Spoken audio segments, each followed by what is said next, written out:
It's really great to be here because I like Spiritists. In fact, I read some of Kardec's books. I think he was a very, very thoughtful and deep man. And I believe that he would really be happy if everybody here between the ages of 12 and 21 submits an essay for our competition, which we'll talk about in just a minute. This picture was done by an artist in 1961. How many of you were born in 1961? Or alive in 1961? I'm just holding the camera. Yeah, I don't believe you. I'm just holding the camera. Some of us. Okay.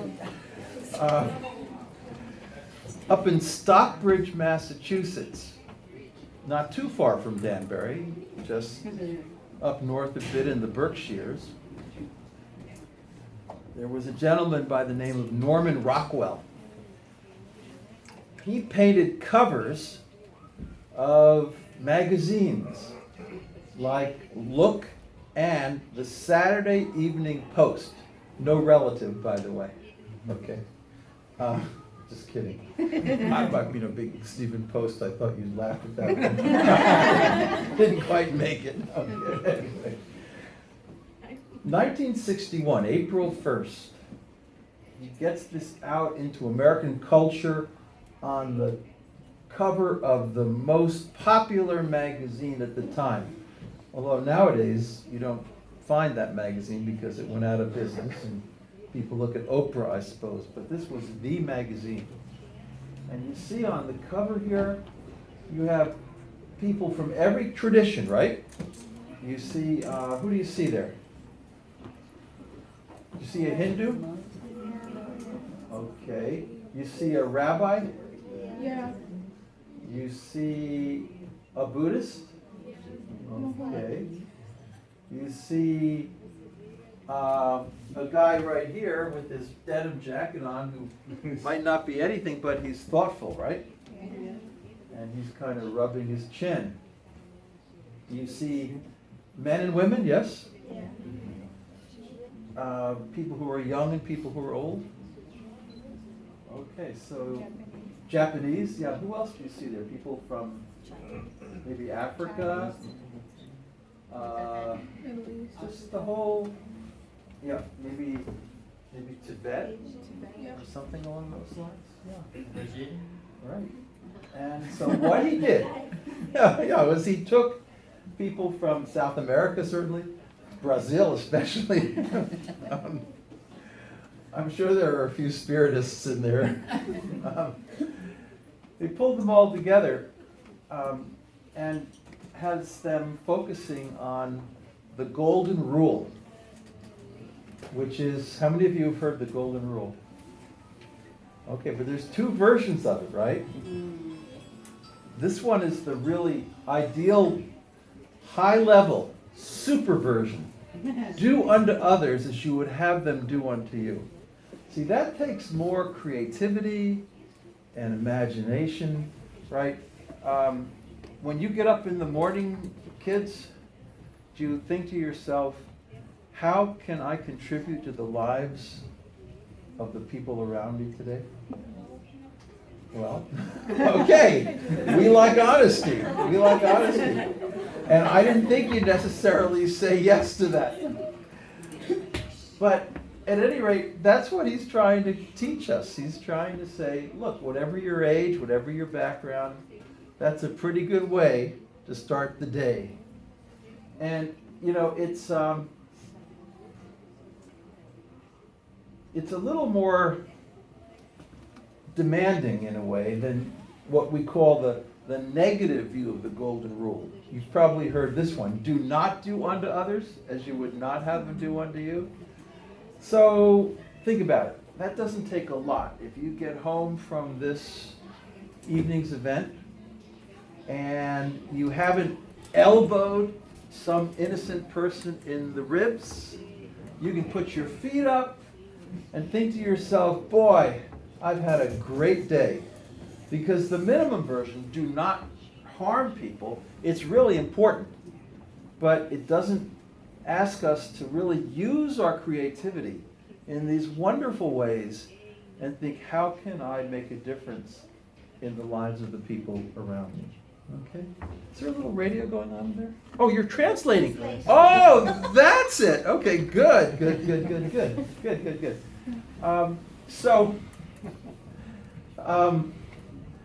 I don't want you to do anything harmful because then you'll get in trouble, especially with the law. And I wish in this world that people all in every part of the universe would decide that they wanted to treat people decently and not do harm to them. There's so much harm in the world. You know, you read the newspapers, you see the TV, and it's just this constant storm of violence and destruction and hatred, and it just seems so crazy. You know, it'd be great if we had a world where people did no harm, right? We have medical students, I teach in a medical school, and when they take their oath, when they become doctors, they swear to the universe, to the world, to their patients, that I will do no harm. This, though, is asking a little more. It's saying, you know, really use your imaginations and think to yourself, what can I do to help others? So there you have it. People from every possible background. They're not fighting, right? They're not arguing about whose religion is better than the other. They're all just there thinking about this one thing that really kind of ties it all together. And Rockwell, he believed, he was a pretty spiritual man. I think he'd have been a good spiritist. He believed that if you do this, if you go through each day of your life, just asking yourself, how can I make a contribution to the lives of the people around me? The kids at school, your family members, folks in the neighborhood, it doesn't really matter. Just keep that in mind, that eventually you will come into a kind of spiritual consciousness. That if you live that way, however you define it, a higher power, God, a supreme being, ultimate reality, it will find you. How many of you surf? Anybody ever gone surfing? Good job. You know, you have to paddle the wave hard on your board, and then finally, the wave kind of takes you along, right? So Rockwell believed that if you live this way, if this really was your philosophy of life, okay, a picture's worth 1,000 words. If you really live this way, everybody in this room decides tomorrow, I'm going to live by this. Do unto others as you would have them do unto you. Think that way, feel that way, pray that way. Then you will come into a kind of presence of God. And see, he put this white circle in the middle of the picture. You kind of see that? Right? Stuck all the white here, here, here, here, here. And that was a halo. He was painting a halo here. And he believed that if you loved your neighbor, if you think like this, that it will provide a kind of protective halo that will follow you your whole life long. Now, should I take this? Okay. The translator. Okay, good. How many of you believe that? How many of you think that if you get up in the morning every day and ask yourself, how can I help other people? Not just how can I not hurt them, but how can I really help them? How many of you think that your lives will be blessed? Raise your hands. See, you all kind of think this way anyway. And it turns out to be true. Here's something for you to think about. Not too many years ago, there was a scientific research project. Young people, well, I guess this is a long time ago from your perspective, young people way, way back in the 1920s 300 of them, were asked, what motivates you in life? What rocks your boat? What do you want to do in life? And about a third of these 300 12-year-olds said, I want to use my gifts and my talents to help others. I want to make a difference by helping others. And then these researchers followed these 12-year-olds over the course of their lives. So every 10 years, they interviewed them, they looked at their health records, they looked at how they were doing psychologically and emotionally. And it turns out that the third of them, the 100 out of 300, so 1 out of 3 of these kids had that attitude, I want to do unto others, I want to help others, okay? Over their lives, 50, 60 years, they had significantly fewer physical illnesses. Oh, I like that. That's great. They had a lot fewer physical illnesses, and they had a lot less depression. They were happier, and now that a lot of them are dead now because they're in their very late 90s, but of those who were alive, there might be 70 or 80, about 2/3 of them come from that 1/3 who as kids, 12-year-old kids, said, I want to use my talents and gifts to help other people. In other words, the kids who followed this golden rule were living healthier, happier, and even longer lives on average. What do you think of that? Any 12-year-olds here? Okay, you're 12? You're 12, really? You're a good, strong 12. Good, that's nice. Okay, what's your name? Victoria, and your name is? Okay. So that's a message for you. If you buy into this, right, and you do it now while you're young, it's going to shine a kind of protective halo over your life your whole life long. Okay? I mean, there can be exceptions because this is just it's a generalization. There are exceptions to every rule, but in general, it's really good to be good. Okay? So I wanted to bring this to your attention. The other thing I wanted to say is that you read the newspapers, right? And you know that there are parts of the world where somehow people of one faith are hurting people of other faiths. There was, the story from this summer about the 21-year-old fellow who went into a church in Charleston, South Carolina. Yeah. And these were African Americans in the church. It was probably one of the most wonderful group of American spiritual people anywhere. And this fellow went into their African American church and he shot them.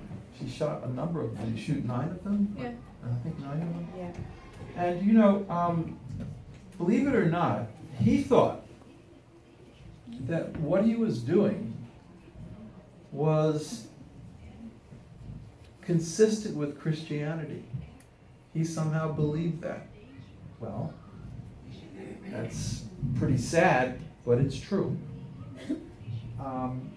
You may know that just this past Thursday, I believe, out in Oregon, there was a 26 or 27-year-old individual who didn't seem to be of any particular faith tradition, but he went into a community college and he asked people if they were Christian or not, and if they said yes, he shot them.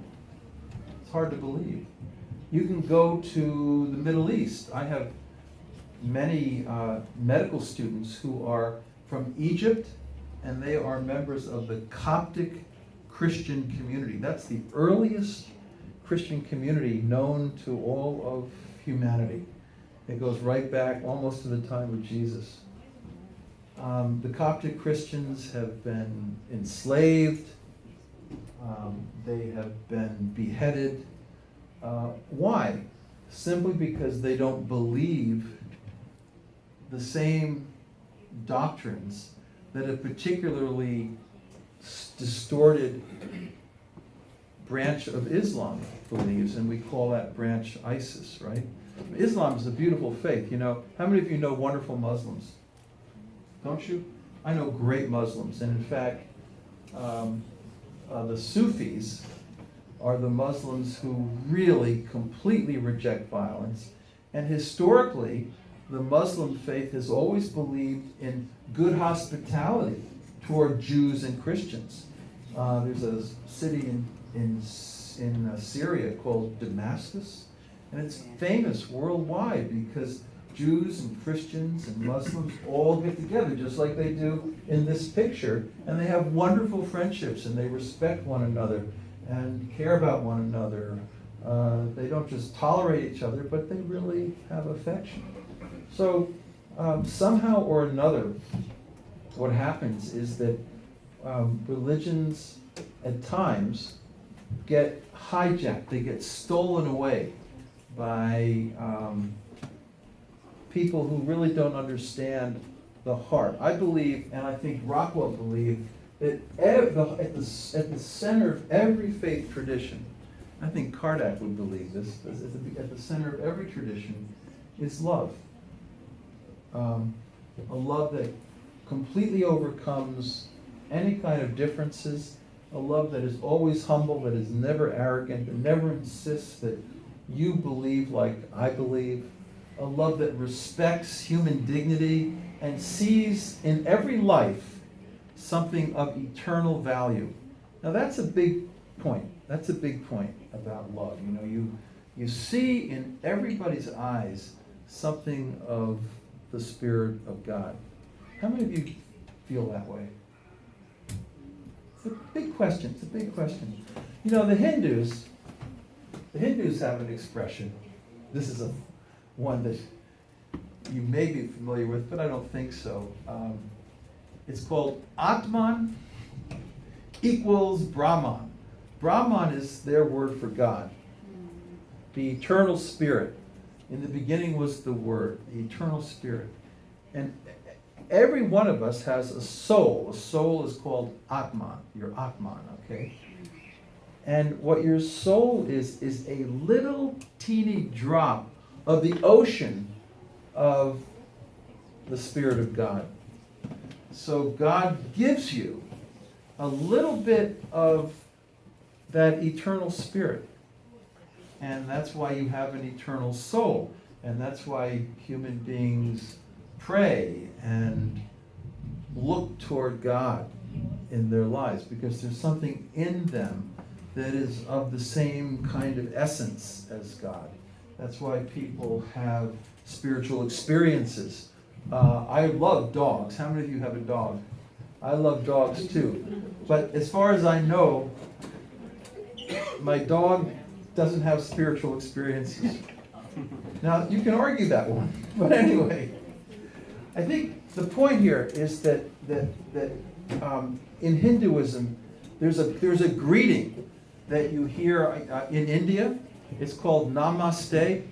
Some of you heard that. Do you know what it literally means? Namaste. Say Namaste. Namaste. Okay, let me hear it one more time. Namaste. It means literally, okay, I honor the divine in you. What's your name? Okay, so when I say Namaste, it means I honor and respect the divine, that little bit of God that is in you. Yeah. One little sentence does represents the whole thing. It does. Yeah, Namaste. In fact, I have a wall hanging in my office, and it has all of that. That's what it means. Yeah. And so you're in Danbury, or you're here in Mount Vernon, or wherever you are. You're in Maryland, you know, and people are walking along the streets, and they're looking at you, and the first thing they say is, "I honor the divine in you." It would be a pretty different world. It would be a different world. I mean, Christians talk about being in the image of God. St. Paul said, do you not know that you are God's temples and that God's Spirit dwells within you? That there is a spiritual element, and that's what Kardec believed, right? So everybody has that. And you know, we do silly things in life, we make mistakes. But the point is that no matter how imperfect we are, the bottom line is every human being has a divine dignity and value. And that's something that we should never forget. So whenever we harm another human being, as is going on, whether it's in South Carolina or in Egypt or in Oregon, what we're doing is we're completely violating the value that God places on every human life. And that's something to really, really think about. So this is Rockwell. It's one of my favorite pictures. And by the way, 1961, right? This was before Martin Luther King, right? Martin Luther King was really active in 1964, 65, 66. I don't know what year the March on Washington was, but this was earlier on. And you can see through artistic rendering of this idea of a shared, a common humanity, where people of all these traditions are coming together in love and spirit and around the golden rule.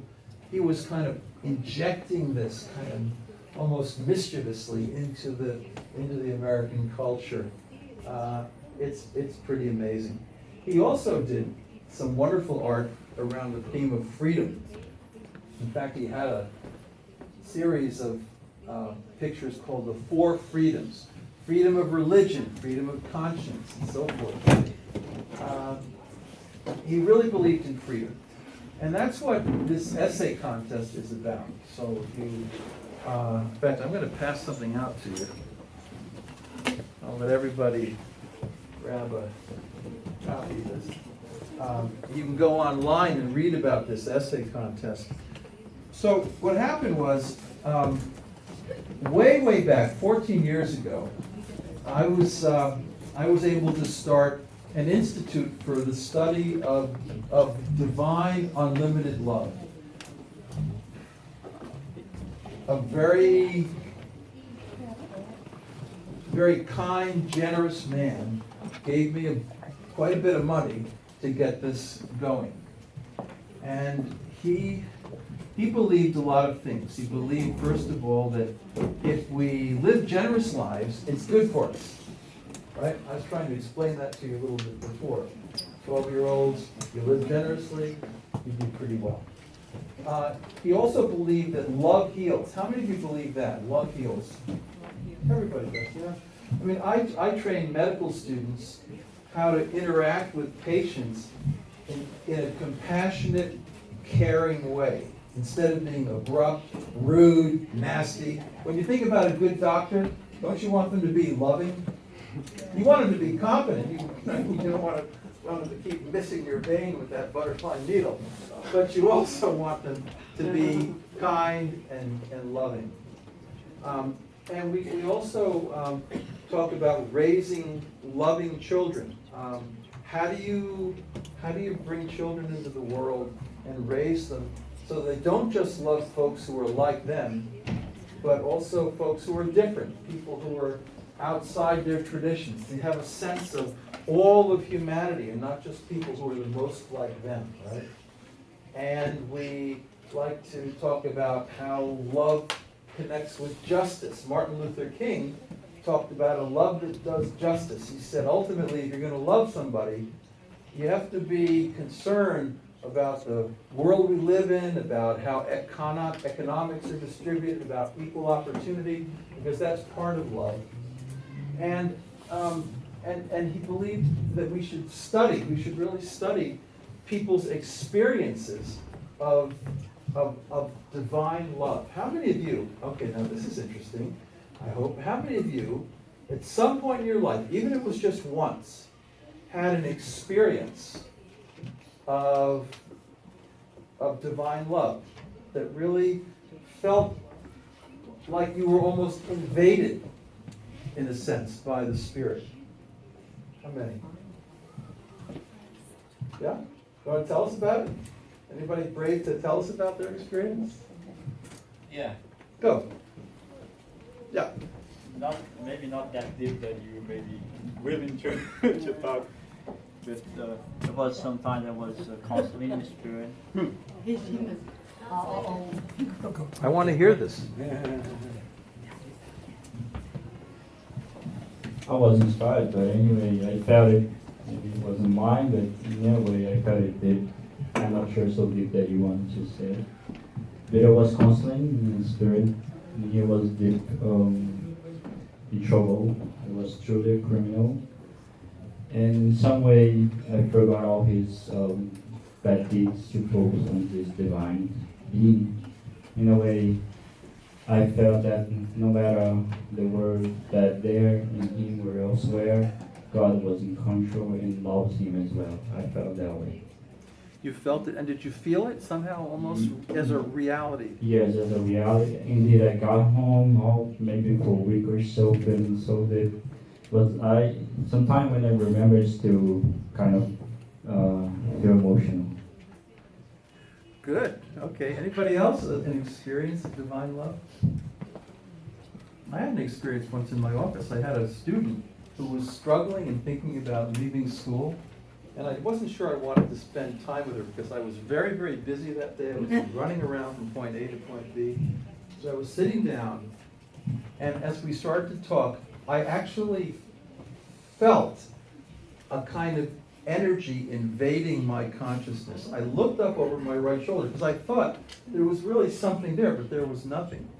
And what I felt was this incredible warmth and love. And and at that point I knew that it was God's desire for me to really look after this young student. So she got through, and now she's practicing medicine actually in Connecticut. But it was only because of that incredible moment. And the thing is, it didn't feel like it came from me. It really felt, I use that word invasion, it just felt like it came in from above.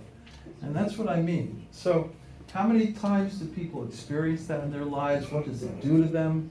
That's really important to us. And then can all the religions of the world, for a change, just focus in on this core? The real core of all spirituality and all religion is this love, right? I'm going to do something that I can't go through all this, but there's a couple of pictures I want to show you. Okay. So, Chagall. Some of you may have heard of him. At the UN, there are the Chagall windows. And he was one of the great, he's considered the greatest stained glass window artist of the 20th century. This is at Peconico Hills, which is near Tarrytown, the Rockefeller Estates and the Union Church. It's incredible. He was Jewish, but you see he's using even the symbol of Jesus on a cross here. Do you see that? Yeah. Because after all, Jesus was Jewish. But also he thought that the crucifix represented the suffering that we all experience in life. Every life has hardship. And we need to deal with that in a way that still maintains love. So he saw that, and he has, there are angels here, there are all kinds of symbols that I won't even try to go into. But here's the story about Chagall. He was growing up in a little town in Russia, and he ran away from home. He had a big fight with his father. How many of you had a fight with your father? I had a few. He wanted to be an artist, but his father didn't want him to be an artist. His father wanted him to be a herring packer. That's a fish, kind of like packing tuna fish, okay? And Chagall didn't want to do that, so he ran away to St. Petersburg, which was the capital of Russia way, way back when there were still czars and things. He had no money, and how did he earn his living? He sold sketches on the streets, black and white sketches. And he had no place to sleep. He couldn't pay the rent. So he would just go into these sort of homeless shelters. This is, 100 years ago. They had homeless shelters. And he would just lie down on a cot, and he usually had to share it with someone else who was a street person. And one night, he was lying on the cot. He was wondering if he'd ever be able to be an artist. His work wasn't that great. It was just kind of boring at the time. But he had this strong feeling that he wanted to paint for God. That was what Chagall felt. He just wanted to paint for God. It's all he wanted to do with his life. So he's lying down on this bed, and his eyes are kind of half closed, and suddenly he hears a rustling of wings. And he sees blue.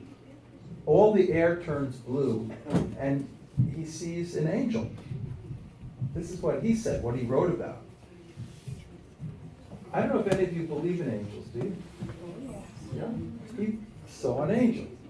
And then the angel eventually ascended and left this blue air around. And so from that point in his life, he was only 17 years of age, Chagall started painting in blue. And he became what many people think he was the greatest artist of the 20th century. And he always painted about angels, he painted about blue. He said blue is the color of love. All he wanted to do with his life was paint as much as he could about the nature of love. And these are his windows in the United Nations. So guess what? How many of you have ever gone to the United Nations in Manhattan? Okay. So there's two great works of art in the UN. On the first floor, the Chagall peace windows, right? Those are the peace windows, which were dedicated in 1964 to Secretary General Dag Hammarskjöld, who was the UN Secretary General, but was killed in a plane crash over the Belgian Congo. He was a mystic. He wrote a book called Markings. This was Dag Hammarskjöld, about spiritual experiences. He was a very, very spiritual man. So he died, and everybody was sad about it. I remember my mother being sad about it. And then the peace windows are commemorating the life of Chagall. But you see, it's all about love and beauty. And here's an amazing thing. So after at the age of 17, how many of you are 17? 1, 2, yes, 3? Many times. Okay, many times over, 217, yeah. So just a couple of days after he had that experience, he did this painting, which he called the apparition. And here you have it, you see him, he's kind of lying in the darkness on the bed, and there he sees this incredible, look at this blue angel here, you see it? The color blue. And that totally changed his life. So this is a man who was persecuted in St. Petersburg because they did not allow Jewish people to live in the city. So he had to watch out for himself. He only got jailed once. He did manage to go to a couple of good art schools for a few years. Then he met the girl of his dreams, Bella. They go to Paris. He lives in Paris and begins to be successful, but they have to escape in 1941. Why? Because of the Nazis, right? And the Nazis were killing the Jews. Comes to New York, and eventually goes back to Paris. But he saw 2 world wars. He saw the Holocaust. He saw the incredible violence of humanity. But throughout all of it, he just painted his blue air. It's an interesting thing. He painted blue air because he really believed that that despite everything that happens, God's love is in control. I don't know how many of you believe that. Like somehow God's love behind it all is in control. I don't know. I don't want to, many years ago, yes. Did he ever see his dad again? Did he ever see his dad again? I think he did, but many years later. I think he did, yeah. So that's a good thing, because even if you run away from your dad after a furious argument, at some point you want to get back together, right? How many of you have run away from home? You run away from home? You run away from home? Okay. I ran away from home when I was 16, so there. Anyway. But then I saw my father a year later. He was mad. But we were okay. Anyway, this is when Chagall met Bella, and then there's an angel behind them. He thought that all human love, including especially married love and family love and mothers and fathers and children, all that was blessed by God. It was all sort of part of God's divine love, right? So they're in the UN. On the first floor is Chagall, and on the third floor is a mosaic of Norman Rockwell's The Golden Rule. So those are the two works of art that are at the UN, and the whole purpose behind them is to inspire us to get beyond all these differences, beyond all this violence, and to simply love one another. Yeah. Oh, simply love one another. I'm doing a bad job. And so the essay contest, how many of you heard of this? The essay contest, okay. I'm actually having a meeting on October 15th at the United Nations with a planning committee, and we are thinking that we may be able to have a conference around the questions for the essay contest maybe in a year from now. So everybody who participates will get invited to the UN. And of course, some people are winners. Not everybody can win. There are some prizes. But even if you just participate and contribute an essay, just send it in online, we will take note of that and follow up with you. But we're hoping that we can create an opportunity for young people all over the world to answer these really simple questions. So what would you do if you were a Muslim or a Jew or a Christian or whatever you might be, and somebody you know tried to tell you that you should hate people of another faith? That's an interesting question, right? How would you respond to that? What would you say? We can't be friends anymore. You'd say we can't be friends anymore. Okay, what do you think? That's not bad. That means good. This is my way of clapping. That's good. I like that. But what else would you say? How would you work that out? What would you say? It's challenging. Yeah. What would you say if someone said that you should hate people who don't believe what you believe? How would you? What's the first thing that you try to say? I can't think of anything right now. Okay. Yeah. What would you say? Well, I think it's really based on opinion. I mean, like, in my opinion, I would obviously listen to that person, but not do what they would say. So I would be like, yeah, but you can't, or those people that are like hypocrites, and they'll be like, oh, like I'll point out to them that they have a friend of a different religion, and they'll be like, no, that doesn't really count. But then if that ever happened, I would probably be like, well, I mean, religions are different, but we all have the same aspect of looking at it. So like we can't say, oh, hate that person because they believe in this or they go, like they follow this certain God.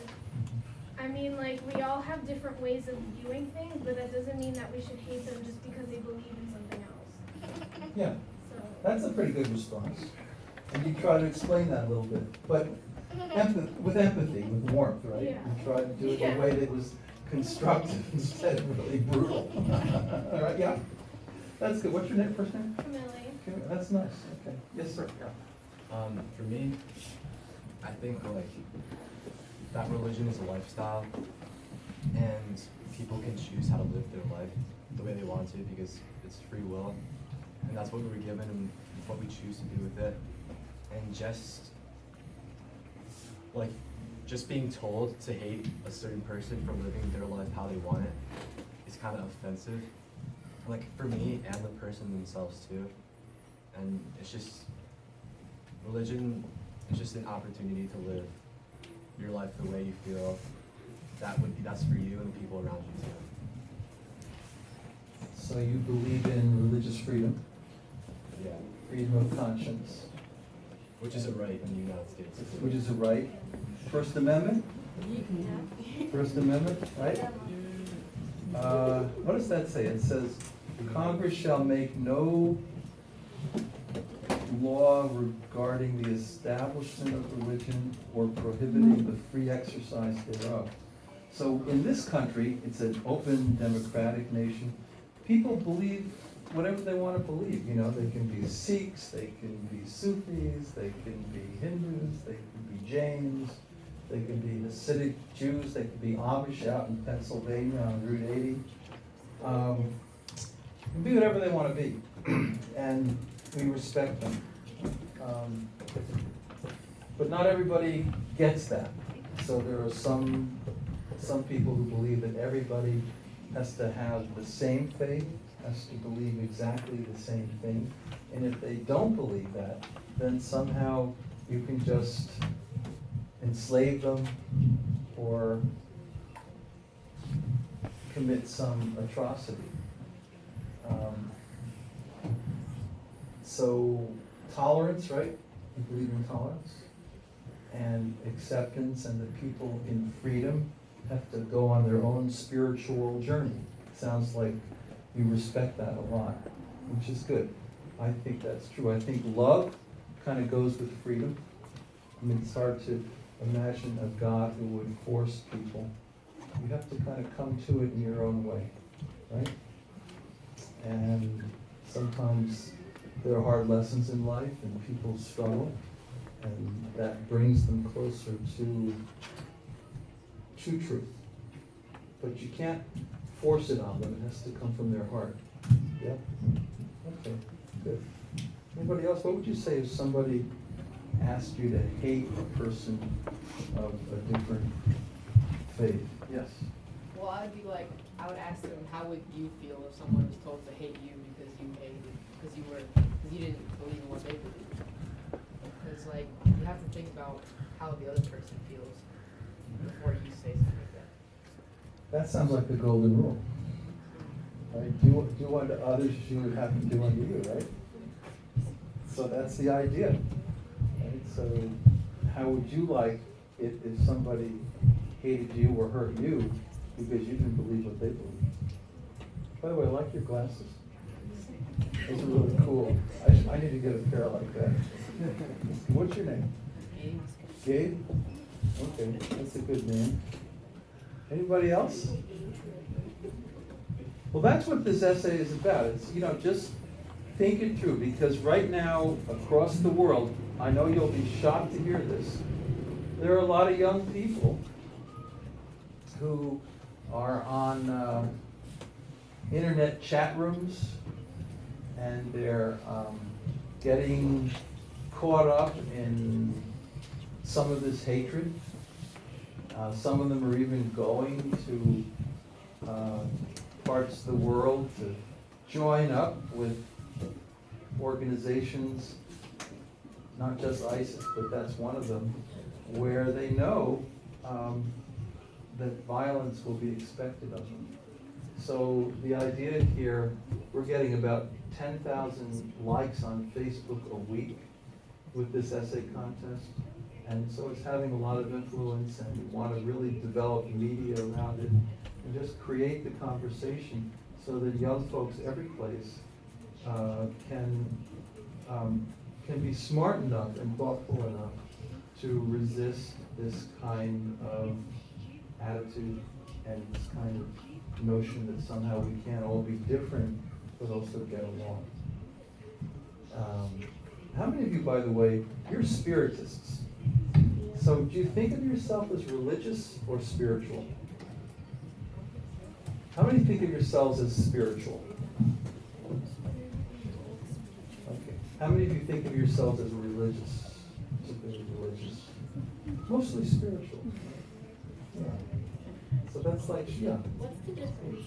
Well, what's the difference? Yeah, so I think Chagall was very spiritual. He was in touch with the angels. He was prayerful. He saw God's love in simple things in everyday life. He was a very spiritual man. He had a deep sense of gratitude for life. He had a sense that somehow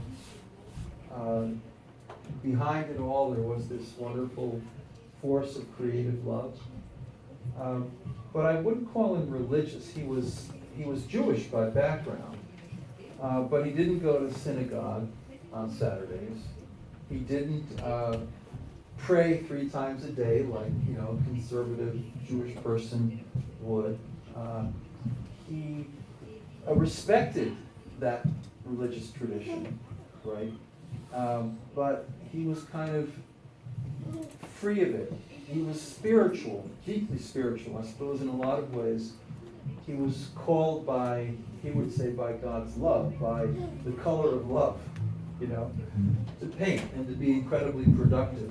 And he made a big difference in the world by doing that. So he was spiritual, but he was not religious. Norman Rockwell, who did The Golden Rule, he was raised in New York, Christian. He was an Episcopalian. Okay, it's like being a Presbyterian or a Methodist or something like that. And he did go to church when he was a kid. So you could say, yeah, he was religious. I mean, he said the Our Father and received communion and went to church on Sundays. But when he got older, he wasn't so interested in that kind of religious organization, but he certainly stayed spiritual, okay? But it was more independent, a little more independent, and a little free of some of the expectations of a religious community. So I think that's pretty much the difference. There are a lot of people who are religious and they're also very spiritual, right? I mean, certainly. But there are also a lot of people who would say, I'm not very religious, but I am spiritual. And I think the Spiritist movement is kind of like that, right? I mean, I that's how I think of it. I mean, you may come from very different religious traditions, many of you, but the core of it is this spirituality, So when I was talking with that student, and I felt this invading energy of divine love, which changed my attitude toward her. That was spiritual. It wasn't particularly religious, in a sense. There was another time when I was, I guess, how old was I? I was about 24. I was living in Pennsylvania, in Philadelphia. I was working at the University of Pennsylvania in research. And one morning, about 5 in the morning, I was up really early, and I was just kind of sitting down in the living room on a chair. And I just had this incredible feeling that I was totally beyond time, that time didn't exist, that space and place didn't exist. And there was this energy that I experienced. It was really hard for me to even explain it at the time. But I think a lot of us have this feeling that in this universe there is something of a higher power. And that feeling is what spirituality is really all about. Okay. All right? Does that help? So are you religious or spiritual? You're spiritual, okay. That's good, I'm glad. Okay. Okay, so now that I ask the question, how many of you would say you're spiritual? Pretty much everybody. But then how many would say you're, heavily religious? Not so many, right? But some. I mean, I go to church on Sundays occasionally, but I don't overdo it. Okay. All right, so now what you're going to do is think seriously about submitting an essay. And it doesn't have to be any special length. It could be a page or 2 or 3, no more than that. It doesn't need to be. And if you go online, There's a little help in trying to ask what kinds of questions you want to ask. But basically, anything you want to say about religious freedom, about tolerance, about respecting other people who believe differently than you do or than other people do, that's all it's about. And how can you think about that in terms of what you might bring to this discussion? Because going into the future, I'll kind of end here. I think I have this theory that human beings like, oneness with a capital O, oneness. And they can get to oneness spiritually by loving everybody, regardless of color, ethnicity, religious background, class, education, whatever it is. They can just love everybody. And there's been many people who have been great. How about Gandhi? Do you know who Gandhi was? He was really cool because he loved Muslims, right? And he loved Hindus, and he loved Buddhists, and he loved Christians. He loved everybody. But do you remember what happened to him? He got killed by a really radical Hindu who didn't believe that there was a place for non-Hindus in India, right? How about Abraham Lincoln? What happened to him? He got shot. Lincoln was great because he loved everybody. He loved Jews. He loved African Americans. He loved everybody. But he was a threat to folks who only loved one little small segment of humanity. How about, you may have heard of Mrs. Bhutto? She was in Pakistan about 2 years ago. She was assassinated because she really believed that Pakistan was a place where everybody could thrive and flourish with different beliefs and different traditions. But she was actually killed by a radical Islamist. So the list goes on and on and on. How about Martin Luther King? He got shot. I mean, he loved white people, he loved black people, he loved all people. He thought we were one. He talked about how we're all connected, you know? But what happened was a white supremacist who only loved white people killed him. So we want to get to oneness, and sometimes when we have great examples of that, their lives are at risk because we arrogantly only want to love some little portion of humanity and not everybody else. So we have to get to oneness. We have to get to this idea of a shared humanity, that everybody has that spirit within them and everybody is equally valuable, right? So that's one way of oneness. And the other way of oneness, and this is the sad part, it's almost like the oneness of extermination. If you look at the Holocaust, if you look at the history of the world, there are these times when it gets very dark and people try to eliminate everyone who isn't exactly like them. That's what's happening with ISIS. That's what was happening with that 21-year-old in Charleston. When we look forward in your lives, 20 years from now, 30 years from now, it'll be a great world if we all have this love for one another.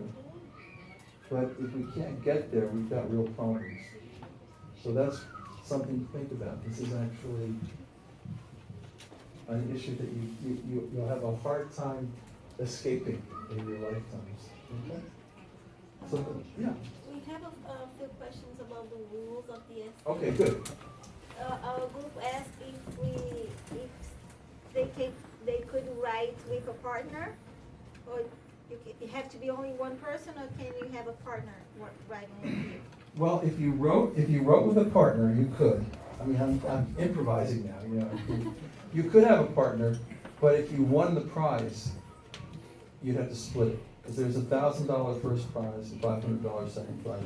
You'd have to split it with your partner. But when you enter, do you enter one person's name, or can you enter? I would say you would probably want to enter one person's name, but then explain it or sign it with two names. That would probably be the way to do it. if someone is turning 22 in November, the due date is October 30th. They're okay. Is that okay? That's okay. That's okay. And you know, the age range is really great. I mean, you know, 12 to 21. But actually, there are 12 and 13-year-old kids who have tremendous wisdom. Don't you believe that, you 12-year-olds, 13-year-olds? Don't you? I mean, tremendous wisdom. And some of the things they write are just beautiful and elegant and as good or better than something that a 20-year-old might write. So that's why it's a pretty wide age range. Yeah. Any other questions about this?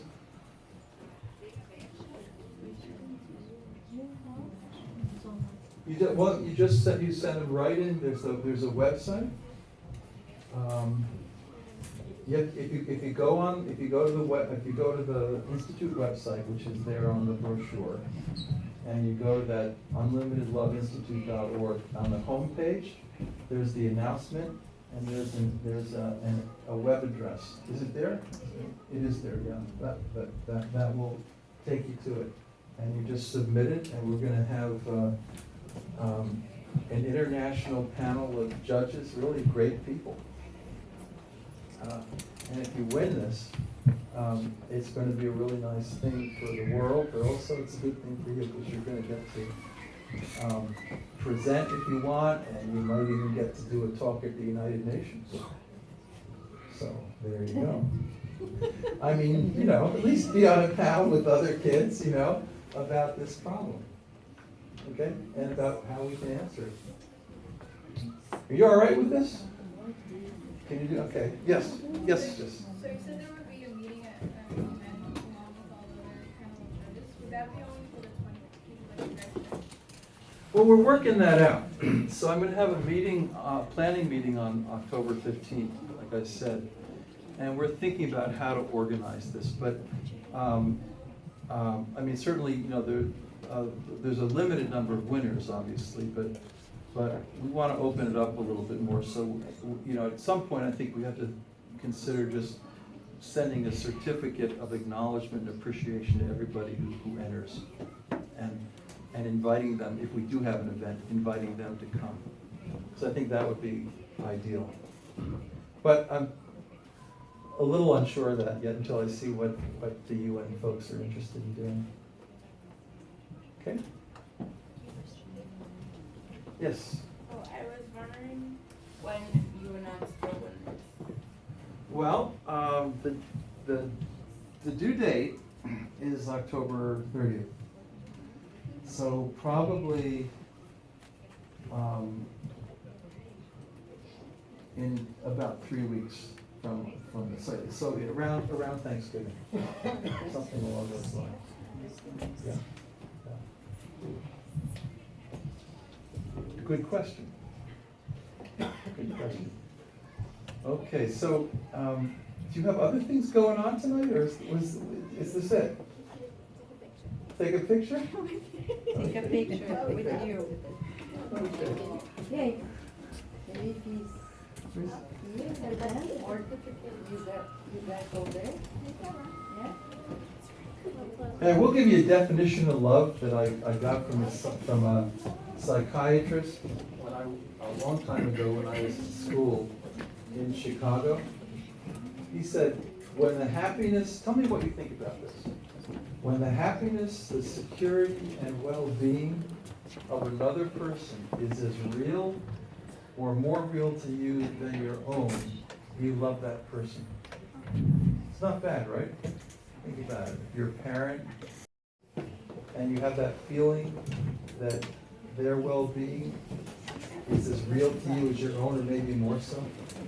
Or how about if you have a really deep, close friend, you feel the same way? A lot of folks have those feelings for large groups of people. And the more you feel that toward everybody like Rockwell has it, everybody, the closer you are to, I think, Kardac's vision. Okay? So how many of you are going to be people of unlimited love? Raise your hands. Try anyway. Yeah, make the effort. See how it goes. Okay. Thank you.